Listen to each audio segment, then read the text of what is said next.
खिप्रो में मौला कायनात अमीरुल मोमिनीन हज़रत अली करमुल्लाह वजह जी विलादत बासआदत जे मौके ते खिप्रो जे बुखारी इमाम बारगाह में एक पुरवक़ार तक़रीब मुनक़िद कई वई।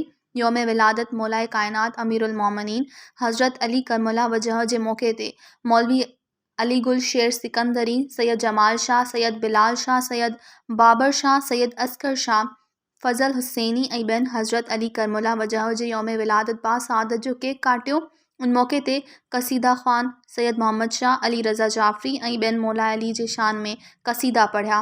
उन मौके ते मौलाना अली गुल शेर सिकंदरी तक़रीब खे ख़िताब कंदे चयो त हज़रत अली करमुल्लाह वजह शेर ख़ुदा लक़ब जो मालिक हो। हज़रत अली इस्लाम ख़ातिर वॾो जिहाद कयो ऐं इब्ने अली हज़रत हुसैन अलैहिस्सलाम करबला जे मैदान में ख़ानदान जी वॾी क़ुर्बानी ॾेई दीन इस्लाम खे पूरे आलम इस्लाम ऐं ॾींहुं क़यामत ताईं सुरख़ुरू कयो। उन मौके ते अॻवाननि हज़रत अली अलैहिस्सलाम जी ज़िंदगी ते रोशनी पिणु विधी। उन मौके ते वॾे अंग में माण्हुनि शिरकत कई। हर तरफ़ या अली जा पुरशगाफ़ नारा लॻंदा रहिया। अॼु मौला कायनात अमीर अल मोमिनीन अली इब्न अबी तालिब अलैहिस्सलातु वस्सलाम जे जशन जे सिलसिले में ये जेको प्रोग्राम थियो आहे, अल्हम्दुलिल्लाह कायनात जे इमाम मोहम्मद जे जानशीन ऐं अल्लाह जे वली जे आमन जो ॾियारो आहे ऐं जेको आहे सो असां तमामु ख़ुशि आहियूं कि मौला जे इन ॾियारे आमन जे ॾियारे में अल्लाह ताला हीअ असांखे शरफ़ ॾिनो कि मौला जो ज़िक्र कयोसीं ऐं अल्हम्दुलिल्लाह हीअ प्रोग्राम असांखे तमामु पसंदि आयो।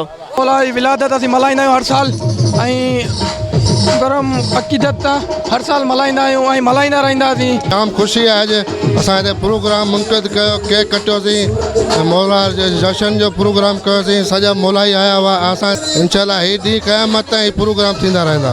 असां अॼु प्रोग्राम कयो आहे मौला जो बुखारी इमाम बारगाह ते ऐं राति बि असांजो प्रोग्राम थियो हुयो पंतनी इमाम बारगाह ते, मरकज़ी इमाम बारगाह ते, अॼु बुखारी इमाम बारगाह ते ऐं लेडीज़ प्रोग्राम बि असांजो जेको आहे उहो थियो हुयो।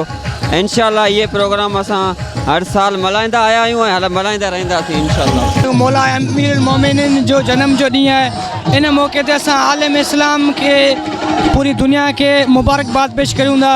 अॼु जो जेको ॾींहुं आहे असांजे लाइ मतिलबु ईद जो ॾियारो आहे।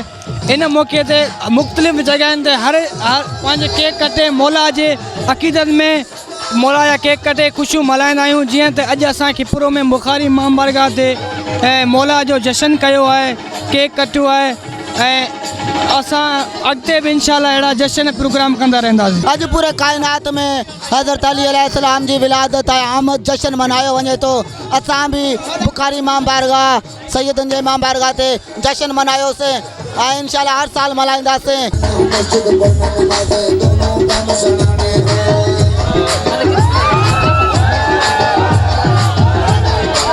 मज़ीद खबरों और तफसीलात के लिए विज़िट करें हमारी वेबसाइट www.awamiNewsHD.com।